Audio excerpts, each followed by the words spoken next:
Well, they were number 2 and is expected to be the number 2 pick in this year's draft. We have talked a lot about it, Reggie Bush. You had a chance to sit down with the mighty Chase Young.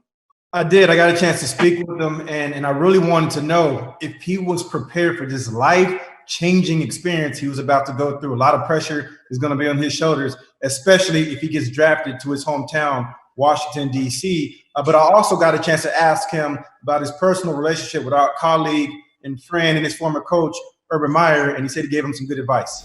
He was always that coach who would challenge me to be great, and just stay on me. And it's like if I wasn't getting a sack, if it was like we were doing team pass and we had 5 plays, if I didn't get a sack 4 out of 5 plays, then, he had something to say. Yeah. But, I definitely appreciate it with him. We'll definitely go back and forth sometimes. Is there any advice he's given you? Well, it's one thing that he always, every time he talked to me, he always talked to me about was E plus R equals O. I don't know if he's mentioned that to you guys. Basically, it's your event plus your response equals your outcome. Mm-hmm. And, he's always telling me, to keep that in my head throughout my life because events are going to pop up, but it's always about how you respond. Yeah. I definitely used that when I did get suspended. An event happened, and I feel like how I responded to that situation, I feel like that's why the outcome was a lot more positive than negative, I would say. And I know, Urban, every time we've talked to you, you've done nothing but rave about this kid as a person. Yeah, the one thing about Chase is he was kind of an unknown coming into the season. He would always have the ability, but you look who's played. You had Tyquan Lewis, Sam Hubbard, Jalen Holmes, Joe Bosa, Nick Bosa. So there's never that time for his show. And then last year, the year before last, he had a high ankle sprain for about 5 weeks. So he really didn't – everybody knew it because you could see it in recruiting. You could see it in the offseason.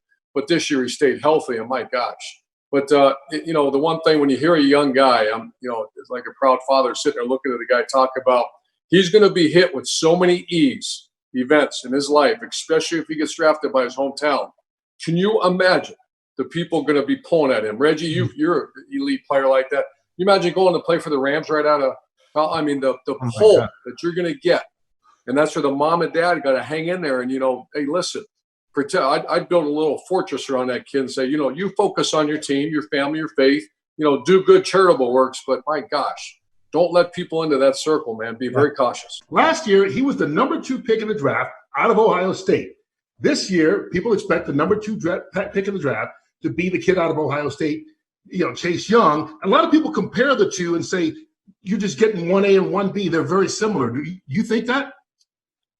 They're similar by the standard of being coached by the same people and having the same kind of technical skills. It's just the differences in the physical build and explosion.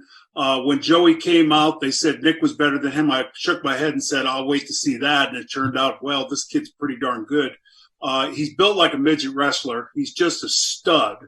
But what Chase Young has that both Bosas don't is that incredible first step, the ability to bend the edge better, and the closing speed is really the big difference.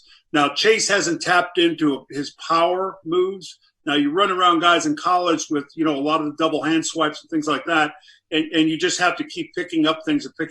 But power is a good base, and I think that's where the comparisons end because this kid is gifted physically above and beyond most players that you would talk about at that position. Yeah, Howie, I do agree with you on that because Chase Young, he is built differently than Nick Bosa, right? And I got a chance to watch him all year long, on our college football show. And I haven't seen him really tap into those power moves too that you talked about because, again, at the college level, it's easier to run around people with the hand swipes. And I do believe he has a natural build and just knack for getting to the quarterback. But he's going to have to increase and just get better in his technique as he goes on in his career. But I got a chance to speak with him in an interview, and he talked about that comparison between him and Nick Bosa. And he's talked a lot about the technique as well is the same, but it just looks different because they have a different body type. And I would compare Chase Young's body type to more of like a Julius Peppers.